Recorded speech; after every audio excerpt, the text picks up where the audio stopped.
से पढ़ सकता है। तो पढ़ने का भी एक तरीका ये होना चाहिए कि जब मैं किताब को पहली बार उठा रही हूँ, मैं उसको गहनता से पढ़ूंगी। एक एक लाइन आप पढ़िए। जब आप पहली बार पढ़ते हैं तो समझने के लिए पढ़िए, ना आपको अंडरलाइन करना है, ना आपको उसमें से इंपॉर्टेंट पॉइंट्स निकालने हैं, सिर्फ समझने के लिए पढ़ना है। एक बार जब आप उसे समझ जाएं, फिर आप हाथ में पेंसिल लेकर के बैठिए, सेकेंड रीडिंग में उसको अंडरलाइन करिए कि भाई ये चीज़ें इसमें इंपॉर्टेंट हैं। जब आप उसको तीसरी बार पढ़ेंगे, फिर आप एक पेन लेकर के बैठिए।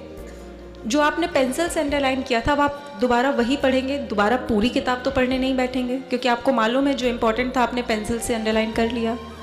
पेंसिल्स में भी जब आप तीसरी बार पढ़ेंगे तो आपको लगेगा ये वाला पोर्शन तो मुझे याद हो चुका है, ये वाला कुछ कुछ भूलता है, तो उसको पेन से अंडरलाइन कर लीजिए। जब आप चौथी बार पढ़ेंगे तो एक हाइलाइटर के साथ पढ़िए।